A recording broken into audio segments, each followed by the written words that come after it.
चलिए अब lecture start करते हैं. Today we are going to study about the caries activity test and pit and fissure sealants. Now what is caries activity test?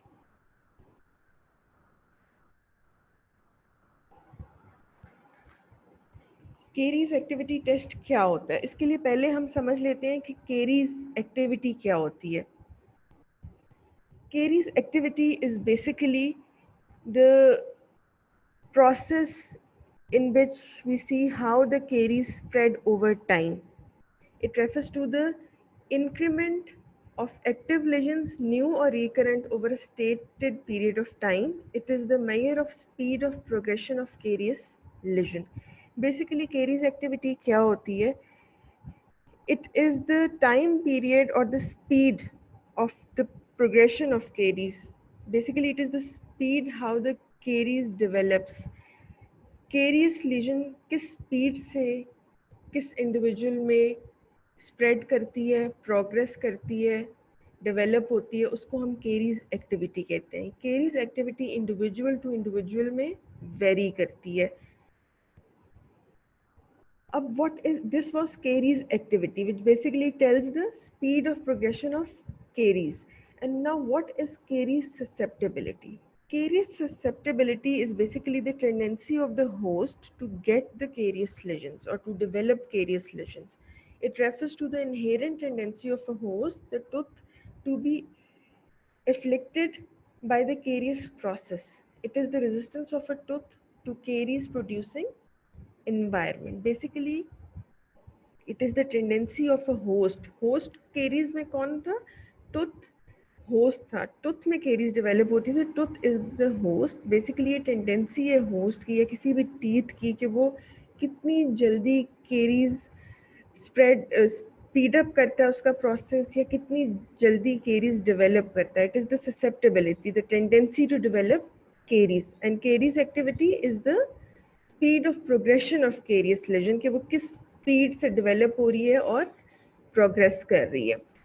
अब हमें ये पता चल गया कि केरीज एक्टिविटी क्या है और केरीज ससेप्टेबिलिटी क्या है. अब what is caries activity test? Caries activity का हमें पता चल गया कि it is the speed of progression of carious lesion. Now the caries activity test is the test which tells us the state of caries activity. ये वो test है जो हमें बताता है कि केरीज एक्टिविटी की क्या स्टेट है, वो किस स्पीड से डेवलप हो रही है या किस होस्ट में कितने चांसेस हैं केरीज डेवलप होने के. ये हमें केरीज एक्टिविटी टेस्ट बताता है. Caries is a multifactorial disease which has many contributing factors which can be grouped into microorganisms, tooth and saliva and remineralisation capacity. अब ये हमें पता है कि केरियस एक मल्टी फैक्टोरियल डिजीज है. डिफरेंट फैक्टर्स हैं जो केरियस को इफेक्ट करते हैं. लेकिन हमने एपिडेमियोलॉजिकल ट्रायड में पढ़ा था कि एजेंट होस्ट इन्वायरमेंट होता है. Caries activity test mainly focus करता है एजेंट पे और होस्ट पे.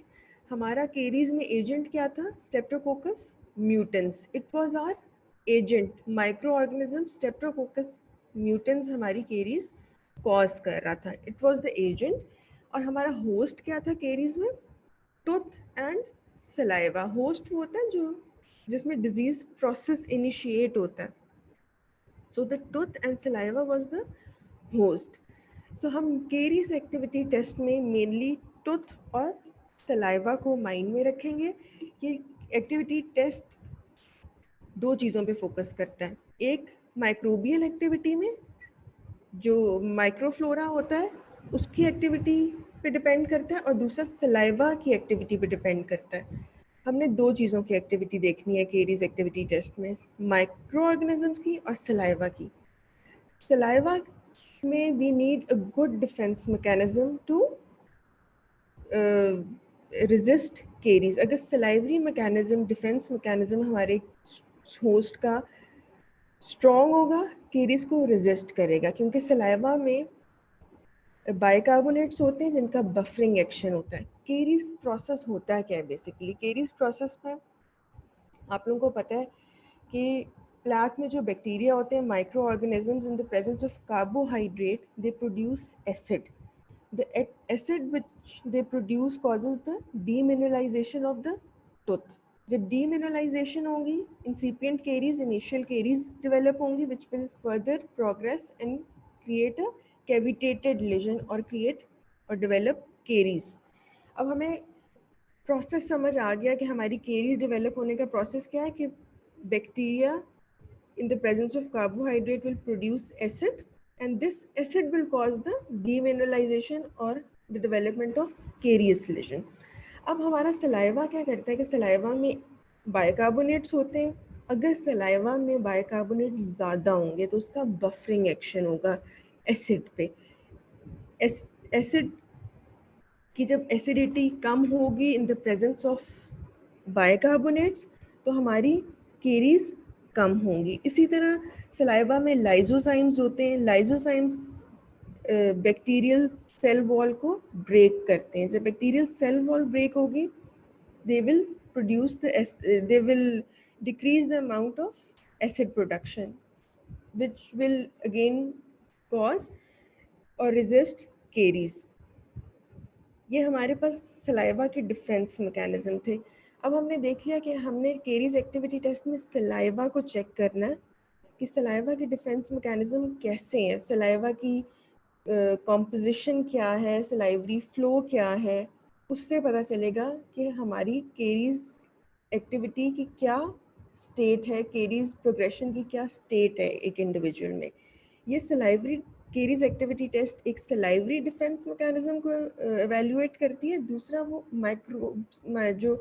माइक्रो ऑर्गेनिजम्स कॉजिंग केरीज उनको चेक करती है कि जो माइक्रो ऑर्गेनिजम्स हैं कितने लेवल में होस्ट में है. उससे आइडिया होगा कि वो केरीज को कितना रेजिस्ट करेंगे. अगर माइक्रो ऑर्गेनिज्म ज़्यादा होंगे, ज़्यादा एसिड प्रोडक्शन होगी, केरीज ज़्यादा होंगी. माइक्रो ऑर्गेनिजम्स कम होंगे, लेस एसिड प्रोडक्शन होगी, लेस केरीज होंगी. तो अब हमें ये पता चल गया कि caries activity test basically tells us the state of caries activity. And how will we assess the caries activity? We have two main mechanism of actions. We'll check the microbial test, and the second test which we are going to do, we are going to check the salivary defense mechanism. ये दो test हम करेंगे. इससे हमें पता चलेगा कि caries activity individual में या होस्ट में कैसी है. Now, what is the objective of caries activity test? It basically identifies some parameters related to the triad of the challenge, defense and repair. ये basically challenge के एक इंडिविजुअल को या होस्ट को जो चैलेंज फेस करना पड़ता है वो हमें बताती है. उसका होस्ट का डिफेंस मैकेनिज्म क्या है वो हमें बताती है, और वो रिपेयर किस तरह हो सकता है, उसके अंदर रिपेयर होने की पावर है कि नहीं है, ये हमें ये बताती है caries activity test. That will indicate impending or existent caries activity or inactivity. Basically, caries activity test का objective ये है कि हमें ये बताएगी कि host का challenge क्या है, उसका defense mechanism क्या है, उसके अंदर repair होने की power क्या है.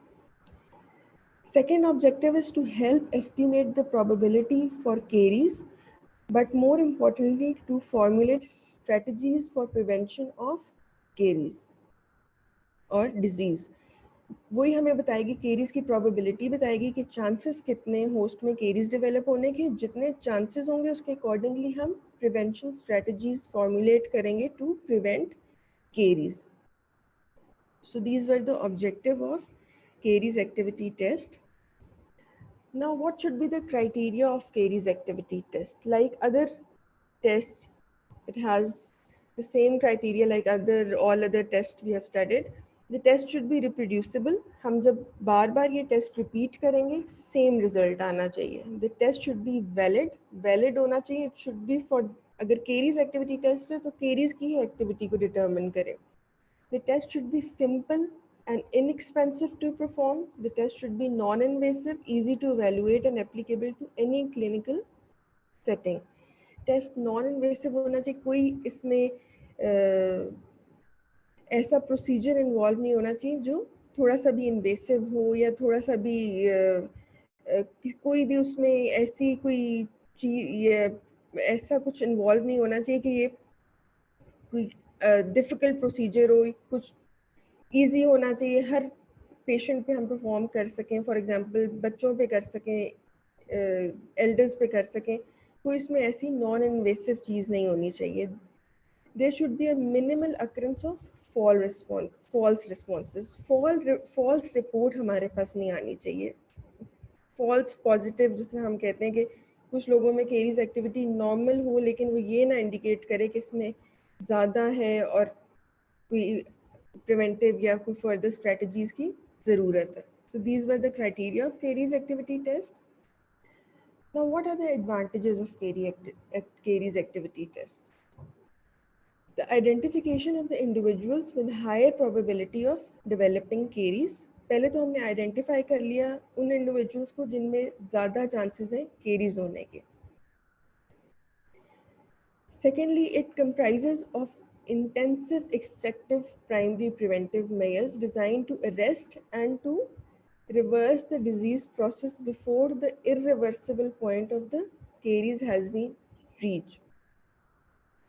जब हमें पहले ही आइडेंटिफाई कर लेंगे कि केरीज एक्टिविटी टेस्ट है या कोई इंडिविजुअल ससेप्टेबल है केरीज के लिए, तो हम पहले कोई प्रिवेंटिव मेजर्स ले लेंगे. प्राइमरी प्रिवेंटिव मेजर्स हम ऐसे ले लेंगे कि हम केरियस प्रोसेस अगर स्टार्ट हो चुका है तो हम उसको अरेस्ट कर लेंगे, या वो ऐसी स्टेट में हम उसको चेक कर लेंगे कि वो रिवर्स हो सके, या फिर अगर ससेप्टेबिलिटी ज़्यादा है, केरियस प्रोसेस स्टार्ट नहीं हुआ, तो हम उसको प्रिवेंट कर लेंगे.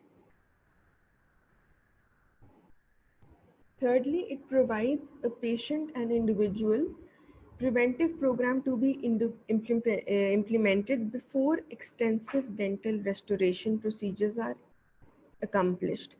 हम पहले ही ऐसे प्रोग्राम्स इनिशिएट कर लेंगे या डेवलप कर लेंगे पेशेंट के लिए अगर उसमें ससेप्टेबिलिटी है कि उसको फर्दर आगे extensive procedures for example filling या रूट कैनाल्स या एक्सट्रैक्शंस इनकी तरफ ना जाना पड़े, पहले कोई ऐसा प्रिवेंटिव स्ट्रेटजी ले लेंगे.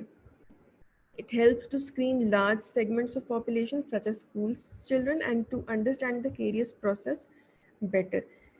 स्क्रीनिंग प्रोग्राम्स में यूज़ होता है, बेसिकली स्कूल चिल्ड्रन में ज़्यादा यूज़ होता है क्योंकि उनमें हम पहले ही देख लेते हैं कि केरीज एक्टिविटी कैसी है, so that we can further provide some preventive strategy for the prevention of dental caries. तो बेसिकली स्क्रीनिंग के लिए यूज़ होता है, इससे केरीज प्रोसेस ईजिली अंडरस्टैंड कर लेते हैं, प्रिवेंटिव मेजर्स ले लेते हैं. केरीज एक्टिविटी टेस्ट के लिए इंडिविजुअल्स रिकग्नाइज कर लेते हैं जिसमें केरीज एक्टिविटी ज़्यादा है या they are more prone to develop caries, उनको आइडेंटिफाई करके पहले से ही प्रिवेंटिव मेजर्स ले लेते हैं. या फॉर एग्जांपल अगर केरीज डेवलप हो चुकी है तो उसको रिस्टोर कर लेते हैं ताकि वो फर्दर आगे या उसको रिस्टोर करेंगे या हम उसको अरेस्ट कर लेंगे उसी जगह पे, सो दैट वो फर्दर आगे डिस्ट्रक्शन ना करें. Now these are the types of caries activity test. आप लोगों के लेवल पे सिर्फ ये नाम आप लोगों को पता होने चाहिए कि केरीज एक्टिविटी टेस्ट कौन कौन से टाइप्स का होता है. So the caries activity test वही मैंने आपको बताया था, बेसिकली मेन 2 टाइप्स होती हैं, एक माइक्रोबियल टेस्ट होते हैं और एक सलाइवरी डिफेंस मैकेनिज्म को टेस्ट करने के लिए केरीज एक्टिविटी टेस्ट होते हैं. 2 टाइप के टेस्ट होते हैं. उसमें फर्दर आगे ये टेस्ट है जिसमें लैक्टोबैसिलाई कॉलोनी काउंट टेस्ट है, स्नाइडर्स टेस्ट है, एल्बन्स टेस्ट है, सलाइवरी बफर कैपेसिटी टेस्ट है, enamel solubility test, salivary reductase test, and streptococcus mutans levels in saliva. So these are the 7 tests. You should be knowing the names of these tests. Anything not clear in Carey's activity test?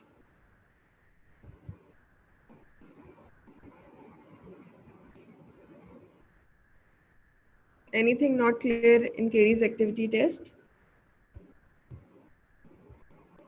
आप लोग chat में साथ साथ response दिया करें.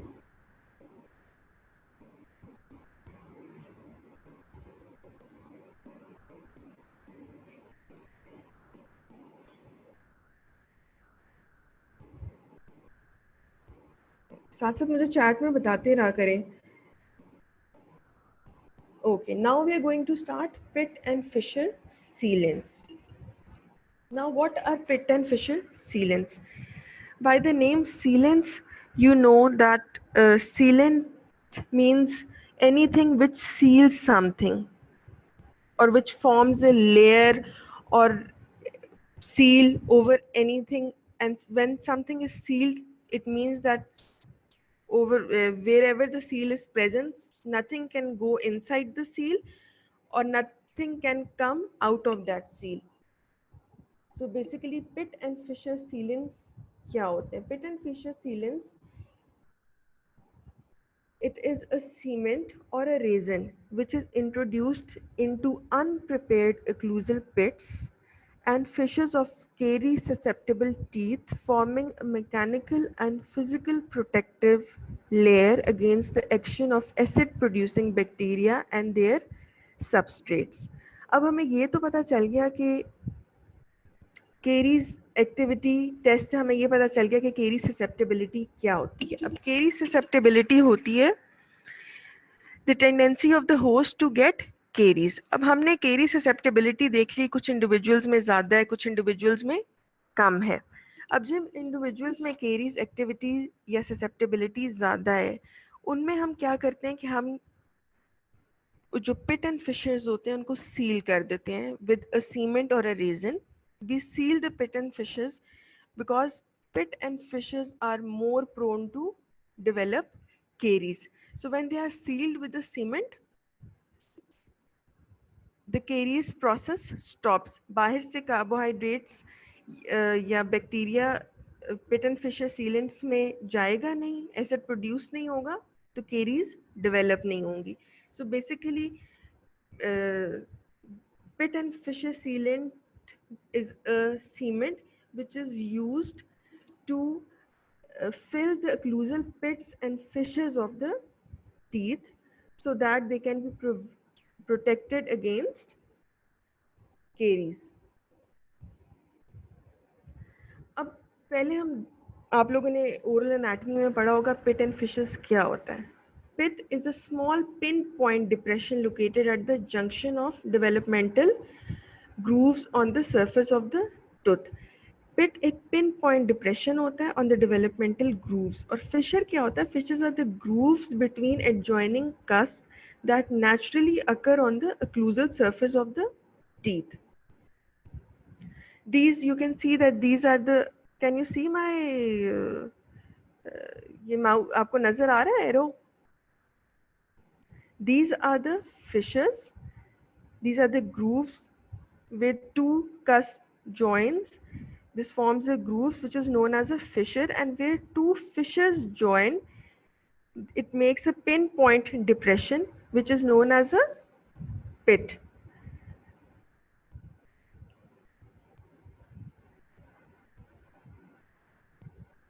ठीक है? So these are the grooves which are the fissures, and these are the pits which are the these are the pinpoint depressions which are the pits.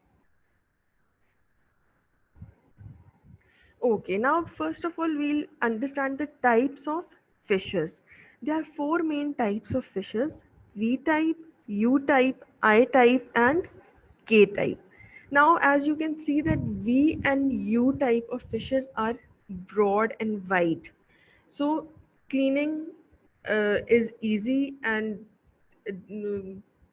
जो ये V और U टाइप के फिशेस होते हैं, यहाँ पे एक तो क्लीनिंग इसकी आराम से हो जाती है, सेकेंडली यहाँ पे फूड स्टिक नहीं करता. Whereas I and K type are very constricted fishes.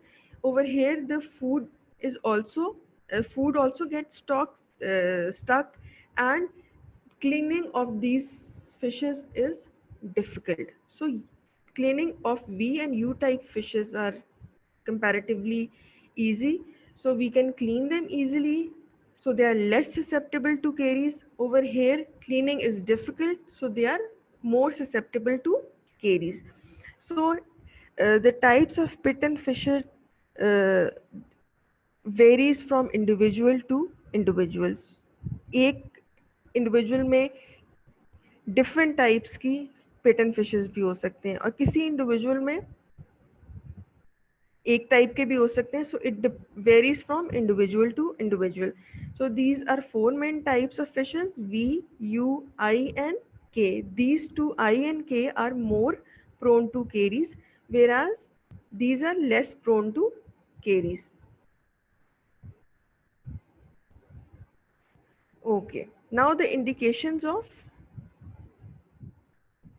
पिटन fissures. किन लोगों में हम पिटन फिशेस सीलेंट्स यूज करते हैं? First of all, a deep occlusal fissure, fossa और लिंगुअल पिट. पहले तो डीप ओक्लूजल फिशर होगा और लिंगुअल पिट होगी.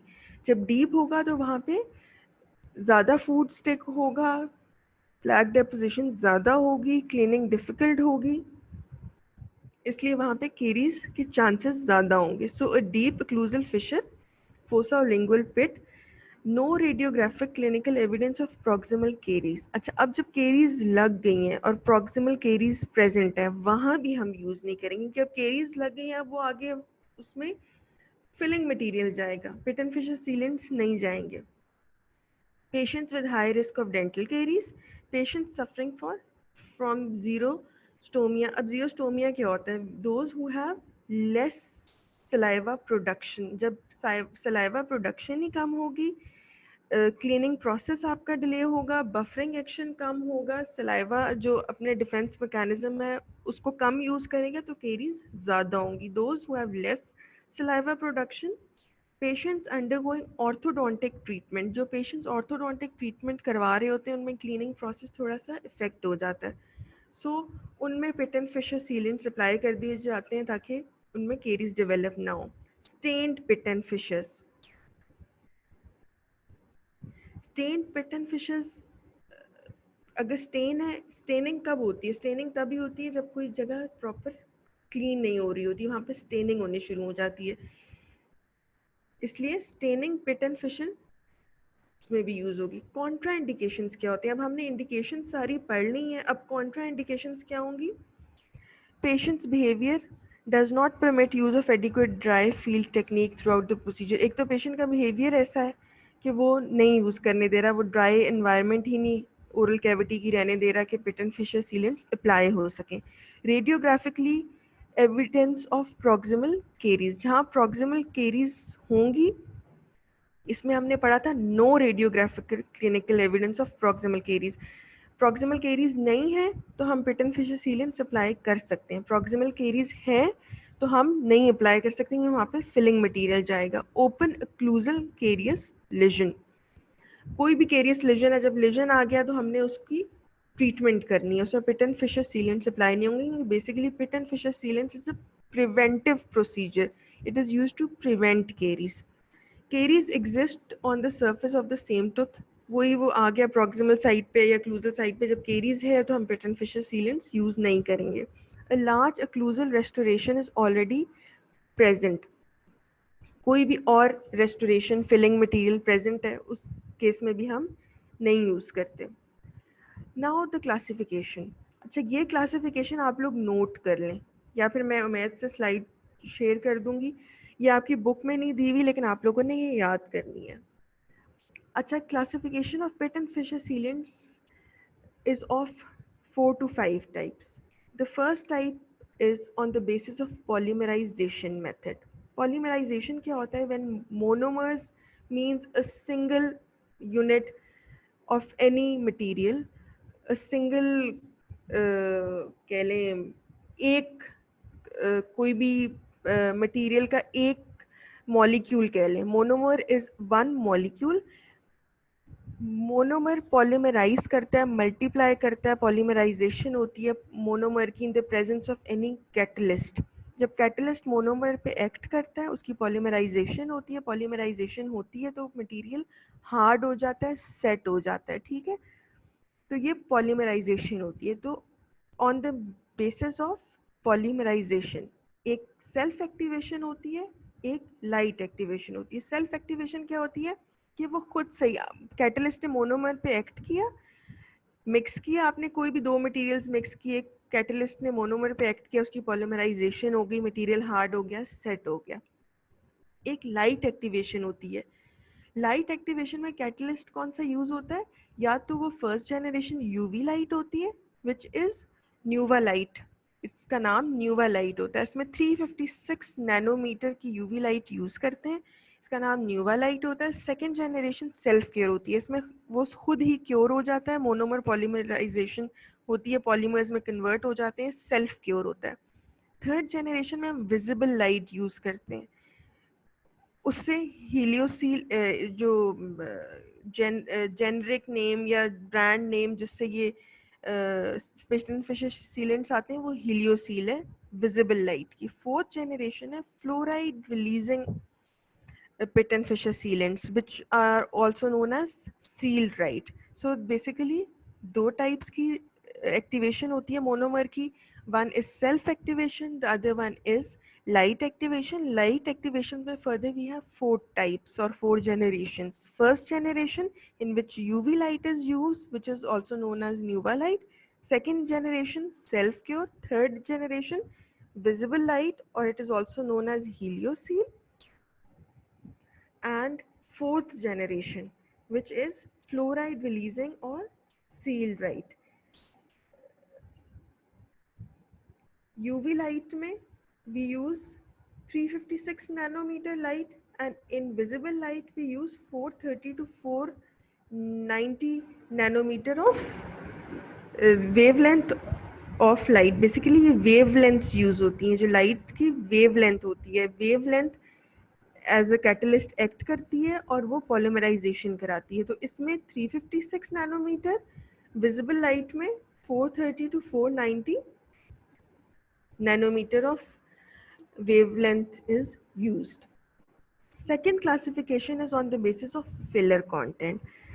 फिलर वो कंटेंट होता है जो किसी भी मटेरियल में जब प्रेजेंट होता है तो वो उसको स्ट्रॉन्ग कर देता है, उस मटेरियल को, उसमें फिलर्स आ जाते हैं, वो स्ट्रॉन्ग हो जाता है, वो लेस रेजिस्टेंट होता है और वो बल्क फॉर्मिंग होता है। अच्छा, अब fillers, there are two types of filler contents. One is unfilled pit and fissure sealants, the other one is filled pit and fissure sealants. जो unfilled होगा उसमें filler content नहीं होगा, filler content नहीं होगा तो वो flow ही होगा, उसका flow अच्छा होगा और it will flow into the pit and fissure sealants और उसकी retention भी ज़्यादा, वो easily flow कर जाएगा, deep pit and fissures में भी चला जाएगा और उसकी रिटेंशन ज़्यादा अच्छी होगी। जो filled pit and fissure sealants होते हैं उनकी स्ट्रेंथ ज़्यादा अच्छी होती है क्योंकि उसमें फिलर होते हैं, वो थोड़े से थिक होते हैं और जब उनकी स्ट्रेंथ अच्छी होगी तो they are resistant to wear, वो जल्दी वेयर ऑफ नहीं होंगे। So they are two types of pit and fishers when we classify them on the basis of filler content, filled and unfilled. Filled वो जिसमें filler content होगा, unfilled वो जिसमें filler content नहीं होगा, easily flow करेगा और उसकी retention ज़्यादा अच्छी होगी, whereas in filled pit and fissure sealants it has better strength and it is resistant to wear. Now the third classification is on the basis of color. Colour में एक clear होगा, एक कलर्ड होगा, एक tainted होगा। जो clear होगा उसमें ब्रांड नेम कौन सा यूज हो रहा है? हेलियोसील। क्लियर है, एस्थेटिकली अच्छा होगा, लेकिन इसका एक साइड इफेक्ट क्या होगा कि जब पेशेंट रिकॉल विजिट पे आएगा तो it is difficult to identify कि ये नॉर्मल टूथ स्ट्रक्चर है या इसमें pit and fissure sealants apply हुई हुई है। So it is difficult to identify on any recall visit, but it is aesthetically good. Now the colored pit and fissure sealants, they are easily to identify on the recall appointment, but they are non-aesthetic. ज़ाहिर है colored होगा तो molars पे नज़र आएगा। Tinted basically opaque होता है, इसको हम differentiate कर लेते हैं। So now on the basis of chemical structure, अब सारे जो पिट एंड फिशर सीलेंट्स हैं इनका, हर पिट एंड फिशर सीलेंट का डिफरेंट केमिकल स्ट्रक्चर होता है। इसमें we have 4 different types of chemical structures. One is MMA, which is methyl methacrylate. Second is TEGDM, that is triethylene glycol dimethacrylate. Third one is BPD, which is bisphenol dimethacrylate. Fourth one is bis-GMA, which is bisphenols A glycidyl methyl acrylate. Nowadays we use bis-GMA. This is the material of choice. So हमने ये classification पढ़ ली. First one was on the basis of polymerization method. Second one was on the basis of filler content. Third one was on the basis of color. And fourth one was on the basis of chemical structure. इसमें further भी एक classification आ जाती है जो आपकी book में दी हुई है, वो बहुत सिंपल है. आप लोगों को ये प्रॉपर क्लासिफिकेशन आनी चाहिए, which is on the basis of material. एक रेजन सीलेंट्स होते हैं, एक ग्लास आइनोमर सीलेंट्स होते हैं. So these are the main two types of sealants. अब इसमें फर्दर जो प्लास्टिक्स यूज होते हैं, the kind of plastics that have been used in sealants are polyurethanes, cyanoacrylates, and bisphenols A glycidyl methyl acrylates, which is bis-GMA. These are the three main types of plastics used in the sealants. Polyurethanes are the plastics which were used initially. They were among the first to appear on the commercial markets. They proved to be too soft and totally disintegrated in the mouth after 2 to 3 months. ये बहुत soft होते थे, इनकी retention भी अच्छी नहीं होती थी. 2 से 3 महीने के बाद ये dissolve हो जाते थे, disintegrate हो जाते थे, निकल जाते थे खुद ही. Despite this problem, their use was continued for a period of time, not as a sealant but as a vehicle with which to apply fluoride to the teeth. The function has been suppressed by the use of fluoride varnishes, which are easier to apply.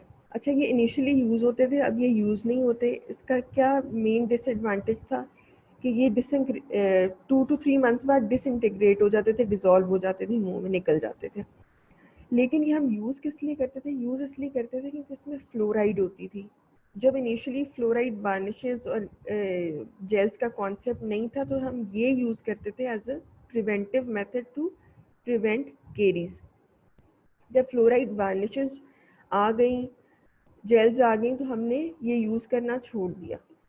तो initially polyurethanes were used.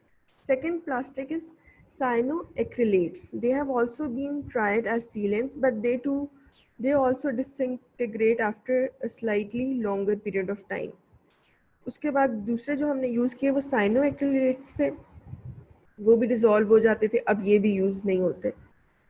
Now the fourth type of plastics which were used, third type of plastics which is still used is the bis-GMA, which is bipheноls A glycidyl methyl acrylate. They are now used. It is a mixture of bis-GMA and methyl methacrylate. Some of the first commercial products. आजकल the choice of Pitt and Fisher sealants is bis-GMA. Basically, it is a mixture of bis-GMA and methyl methacrylate. White colour का होता है. Dalton एक brand है जो clear और tinted होता है. कंसाइज एक ब्रांड है जो वाइट कलर का होता है. हेलियोसील एक ब्रांड है जो वाइट कलर का होता है. नोवासील भी एक ब्रांड है. ये इसके 4 ब्रांड नेम्स हैं. कंसाइज वाइट कलर का, हेलियोसील वाइट कलर का, और Delton clear and tinted, and Novaseal is the other type. Now the polymerisation of sealants. Polymerisation मैंने आपको बता दी है कि पॉलीमराइजेशन बेसिकली क्या होता है कि when monomers are single molecules which are used for, जब उन पे कोई भी कैटलिस्ट एक्ट करता है तो वो पॉलीमराइजेशन मैकेनिज्म इनिशिएट होता है. वो पॉलीमर्स में कन्वर्ट होते हैं, विच इज़ मल्टीपल पॉलीमर्स. क्या होता है, उसमें मल्टीपल मोनोमर्स होते हैं. और इस पॉलीमराइजेशन प्रोसेस को एक्टिवेट क्या करता है? कोई भी कैटलिस्ट एक्टिवेट करता है पॉलीमराइजेशन प्रोसेस को. So the liquid plastic is called the monomer. When acted upon by the catalyst, repeating chemical bonds begin to form, increasing in number and complexity as the hardening process polymerization proceeds. Finally, the resultant hard product is known as a polymer. Two methods have been employed to catalyze polymerization: light cure method and self cure method. ये हम पहले ही पढ़ चुके हैं. मैंने आपको पूरा ये समझा दिया है कि मोनोमर्स पे जब कैटलिस्ट एक्ट करता है, केमिकल बॉन्ड्स बनते हैं, they convert into polymers. This process is known as polymerization. Whenever polymerization occurs, the material gets hard. जब ये पॉलीमराइजेशन हो जाती है, कैटलिस्ट कौन कौन से एक्ट करते हैं? कैटलिस्ट हमने देख लिए थे कि हमारे पास कुछ सेल्फ क्योर मेथड है, कुछ लाइट क्योर मेथड है. लाइट क्योर मेथड में मैंने आपको बता दिया था कि यूवी लाइट्स हैं, विजिबल लाइट्स हैं. सेल्फ क्योर में खुद ही कैटलिस्ट कोई मटेरियल होगा या कोई भी लिक्विड होगा जिसको हम ऐड करेंगे मटेरियल में और वो क्योर हो जाएगा. So now the light cure method. Light curing is done by use of either an ultraviolet और विजिबल ब्लू लाइट. ये मैंने आपको पहले भी बता दिया था, कोई भी अल्ट्रावायलेट या विजिबल ब्लू लाइट हम यूज करेंगे लाइट क्योर मेथड में. The light emitting device consists of a high intensity white light blue filter to produce the desired blue color, usually between 400 to 500 nanometers, and light conducting with a light conducting rod. आप लोगों ने कभी composite filling कराई है? आप लोगों ने देखा होगा कि जब कंपोजिट फिलिंग होती है तो उसको बाद में क्योर करते हैं. जब क्योर करते हैं तो वो हार्ड हो जाती है. पहले वो सॉफ्ट सा मटेरियल आपके माउथ में होता है, जब उसको क्योर करते हैं वो हार्ड मटेरियल बन जाता है और वो सेट हो जाता है. इसी तरह पिट एंड फिशर सीलेंट्स में भी हम ये करते हैं कि जब हम pit and fissure sealants apply करते हैं, जो light cure pit and fissure sealants होते हैं, इसमें हम लाइट अप्लाई करते हैं ऊपर से. Light can be either UV light और visible light which has the wavelength of 400 to 500 nanometers. अगर 400 से कम wavelength होगी तो वो deep down material में नहीं जाएगी और material ऊपर से set हो जाएगा, अंदर से उसमें polymerization नहीं होगी deep down, और वो soft रहेगा which can easily be dislodged. Photo cured और लाइट क्योर्ड सीलेंट्स के एडवांटेजेस और डिसएडवांटेजेस क्या हैं? So the advantages of photo cured sealants are that the operator can initiate polymerization at any suitable time.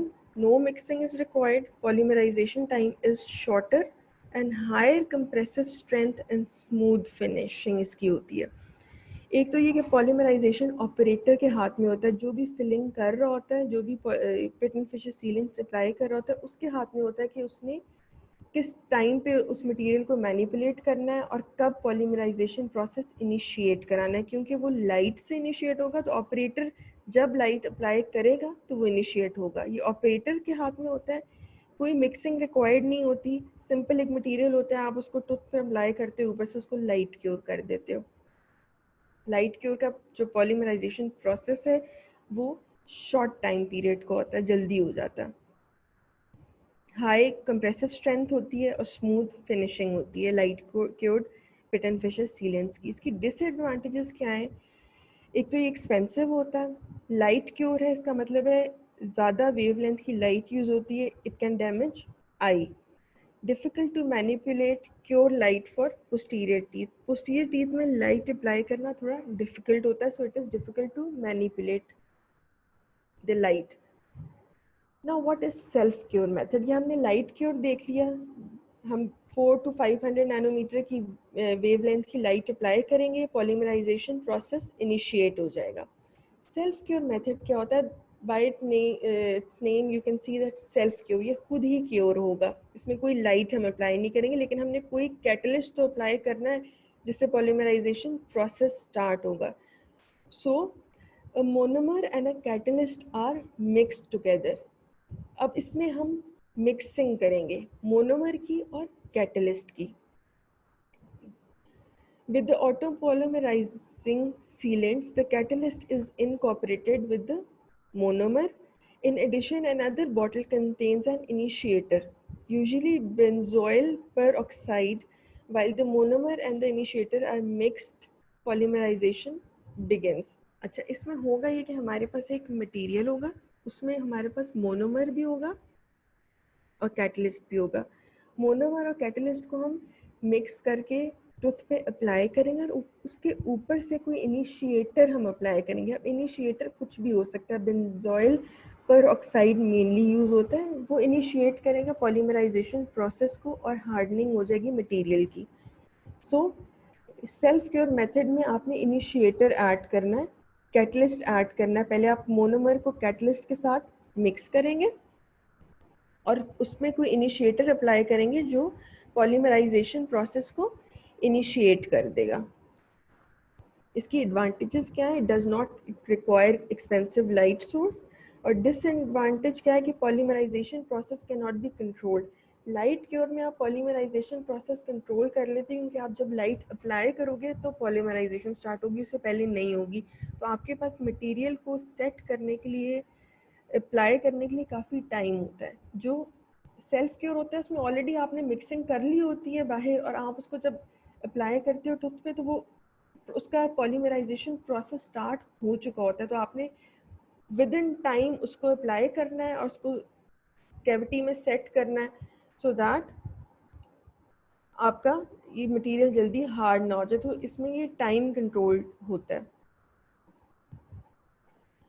Pre requisites क्या है? सीलेंस retention के. सीलेंस retention के pre requisites का मतलब है कि हमारी क्या टूथ कैसा होना चाहिए, होस्ट कैसा होना चाहिए जिस पे सीलेंट्स अप्लाई करें और वो रिटेंटिव रहे, डिसलॉज ना हो जाए. The surface of a tooth should have maximum surface area. Surface area ज़्यादा होना चाहिए टूथ पे मटेरियल अप्लाई करने के लिए. The tooth should have deep irregular pits and fissures. Deep irregular जब पिट्स एंड फिशेस होंगी तो मटेरियल रिटेंटिव रहेगा. अगर बिल्कुल क्लियर पिट एंड फिशेस होंगी, वाइड ओपन होंगी तो उसमें से मटेरियल डिसलॉज हो जाएगा. टूथ क्लीन होना चाहिए. टूथ क्लीन होगा तो उसमें अच्छी रिटेंटिव फीचर्स आएंगे. अगर टूथ के ऊपर ऑलरेडी कुछ प्रेजेंट है, प्लैक प्रेजेंट है या सलाइवा प्रेजेंट है तो वो रिटेंटिव पास ख़त्म हो जाएंगी मटेरियल की.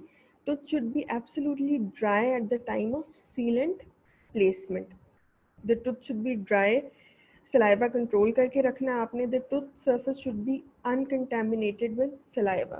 वही बात है कि आपने उसको कंटामिनेट नहीं होना देना चाहिए. अब ये प्री रेक्विजिट्स थे. एक तो मैक्सिमम सरफेस एरिया होना चाहिए, डीप इरेगुलर पैटर्न फिशेस होने चाहिए, टूथ क्लीन होना चाहिए और ड्राई होना चाहिए.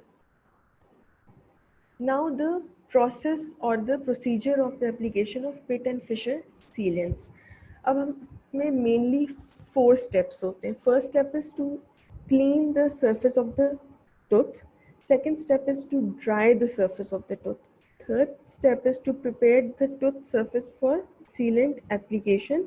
And fourth step is the application of sealant. So now ये आपने देख लिया कि फर्स्ट स्टेप है हमने क्लीन किया टूथ. क्लीन हम कैसे करेंगे? हम पॉलिशिंग करेंगे, क्लीनिंग करेंगे, प्रॉपर प्लैक रिमूव करेंगे. क्लीन किया, फिर हमने उसमें एचेंट अप्लाई किया. एचेंट अप्लाई करके हमने एचेंट को वॉश किया और क्लीन किया. उसको क्लीन करके हमने ड्राई किया. हमने सीलेंट अप्लाई किया. सीलेंट अप्लाई करने के बाद हमने उसको लाइट क्योर कर लिया. ठीक है. So these are the main procedure for the application और the of pit and fisher sealants. Cleaning, apply the etchant, then we wash the etchant, clean it, dry it, apply the sealant, and we cure it for 20 seconds. First of all, surface cleaning of the tooth. The tooth cleaning is done through pumice and water. Slurry are used to the occlusal surface. एक हमारे पास paste सी आती है, वो हम paste apply करते हैं. उसके बाद हम उसके ऊपर पॉलिशर अप्लाई करते हैं. जब हम पॉलिशर अप्लाई करते हैं उस पेस्ट के ऊपर तो टूथ के ऊपर जितने भी प्लैक या जो भी डिपॉजिट्स होते हैं वो रिमूव हो जाते हैं.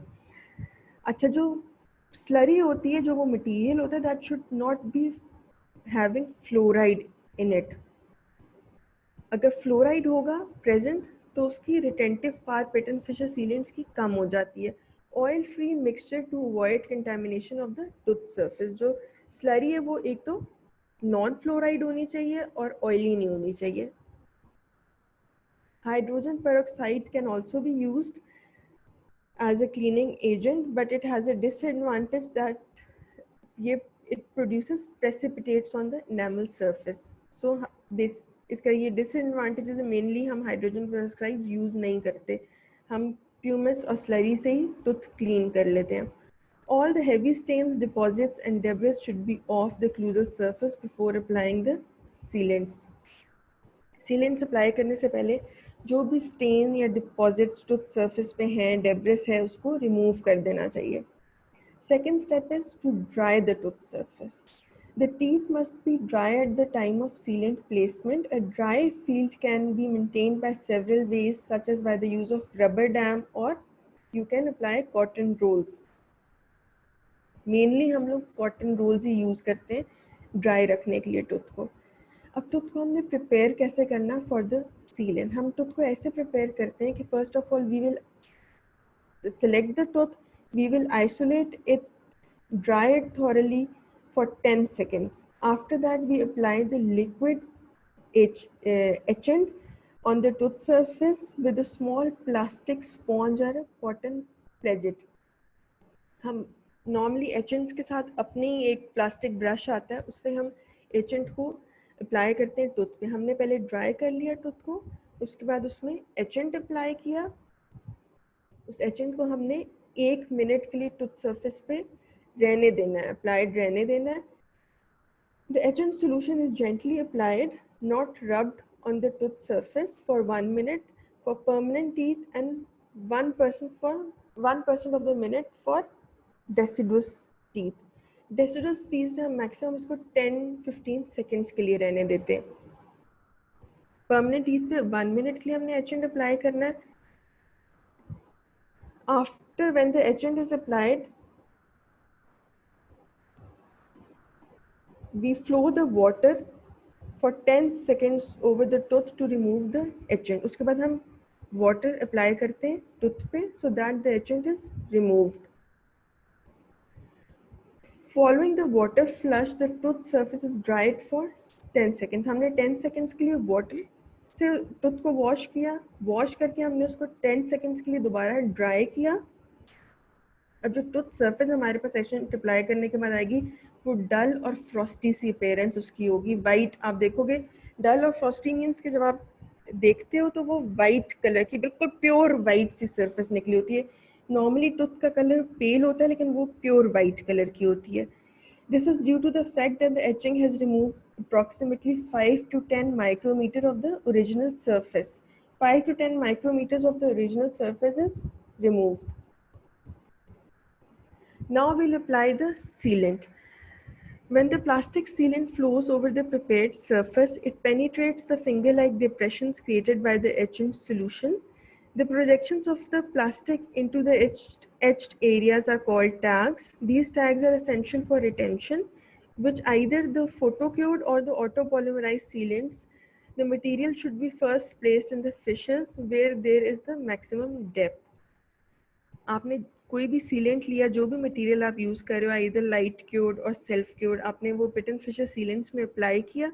जो एच्ड एरिया था उसमें अप्लाई करना है पिटन फिशर्स का. उस एच्ड एरिया में अप्लाई किया, एच्ड एरिया से प्रोजेक्शंस बन जाती हैं, वो फ्लो कर जाएगा मटेरियल उन प्रोजेक्शंस के थ्रू टूथ में, जिनको उन प्रोजेक्शंस को हम टैग्स बोलते हैं, और उसकी रिटेंशन अच्छी होगी.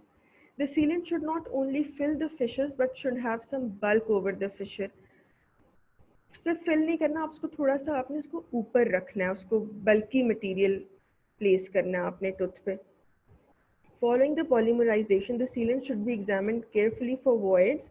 If there are any voids, additional sealants can be added without the need of any additional etching. अच्छा, जब आपने फिलिंग मटेरियल प्लेस कर दिया, आपने देखना कि उसमें कोई वॉइड तो नहीं, कोई खाली स्पेस तो नहीं रह गई. अगर कोई स्पेस रह गई है तो आपने उसमें मटेरियल ऐड कर देना है। और अगर मटेरियल ऊपर बहुत ज़्यादा बल्कि है, बहुत ज़्यादा ऊपर फ्लो कर रहा है, तो सरफेस पे है, कस्प पे प्रेजेंट है, तो आपने उनको रिमूव कर देना है बिफोर क्योरिंग इट। जो हार्डन सीलेंट होगा उसके ऊपर थोड़ा सा ऑयली रेजिड्यू आएगा जिसको आप रिमूव कर दोगे। बेसिकली ऑयली रेजिड्यू क्या होता है, वो मोनोमर होता है जो पॉलीमराइज नहीं हुआ होता। Retention of the sealants is basically it is better on recently erupted teeth. It is better on first molars than on the second molars. It is better retained on mandibular than on the maxillary teeth. So the retention of teeth is basically better on recently erupted molars, mandibular molars and first molars. ये वही आगे हमने prepare की, पिट and fissure sealants को prepare किया, dry किया, polish किया, dry किया, फिर हमने उसके बाद उसको एच किया, एच करने के बाद हमने उसको वॉश करके फिर से ड्राई किया, हमने उसमें सीलेंट अप्लाई किया और हमने उसको क्योर कर दिया। अब एग्जामिनर्स अक्सर पूछते हैं कि what are the age ranges for the application of sealants. Mainly जो हम एज रेंज बताते हैं वो हमारी होती है 6 to 7 years. This is the correct age range for the application of sealant. 6 to 7 years में फर्स्ट मोलर रप्ट हो जाता है और फर्स्ट मोलर ही सबसे ज़्यादा प्रोन होता है केरीज के लिए। सो हम 6 to 7 years में फर्स्ट मोलर्स पे, परमानेंट मोलर्स पे केरी pit and fissure sealants apply कर देते हैं। लेकिन जो deciduous teeth which are more prone to caries उनमें भी हम अप्लाई करते हैं, वो 3 to 4 years में हम deciduous molars पे अप्लाई करते हैं। 11 to 13 years में सेकेंड मोलर्स इरप्ट हो जाते हैं और प्री मोलर्स इरप्ट हो जाते हैं, तो 11 to 13 years में हम इनमें अप्लाई कर देते हैं। बट मेनली हम 6 to 7 years में first permanent molars are the choice for the application of Pitt and Fisher sealants. अब what are the factors that influence the effectiveness of sealants? कौन सा sealant, what is the type of sealant used, उसकी placement technique कैसी है, उसकी retention कैसी है, patient cooperate कर रहा है कि नहीं कर रहा है, follow up time पे depend करता है, the content of fluoride in drinking water, जितनी fluoride आप consume कर रहे हो उतनी caries activity less होगी, the individual will be less susceptible for developing caries. Dietary habits, oral hygiene पे केरीज डिपेंड करती है और सोशियो इकोनॉमिक फैक्टर्स पे डिपेंड करती है। So these were the factors which were influencing the effectiveness of sealants. अगर बुरी type का सीलेंट यूज़ कर रहे हैं तो तब भी इफेक्ट नहीं होगा, प्लेसमेंट टेक्निक गलत है तब भी सीलेंट्स इफेक्टिव नहीं होंगे, रिटेंशन नहीं है तब भी इफेक्टिव नहीं है, वो डिसलॉज हो जाएंगे, पेशेंट कोऑपरेट नहीं कर रहा उसमें कंटामिनेशन हो जाएगी सलाइवा की, फॉलो अप टाइम बहुत देर से दिया है, प्रॉपर टाइम पे फॉलो अप नहीं कर रहे तो उसमें भी मिस हो जाएगी कोई भी केरियस लीजन। फ्लोराइड जितना इंटेक ज़्यादा होगा उतनी केरियस लीजन कम होगी। Similarly dietary habits and oral hygiene also affects the effectiveness of sealants. So this was all about today's lecture. कोई चीज़ क्लियर ना हो तो मुझे बता दें।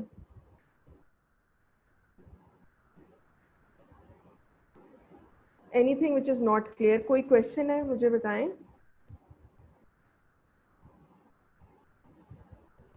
Any question?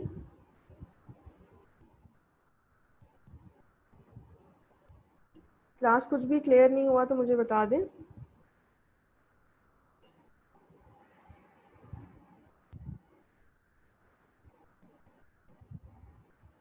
Pit and fissure sealants बहुत इंपॉर्टेंट क्वेश्चन टॉपिक है, आप लोगों ने अच्छी तरह इसको ना पढ़ लेना है।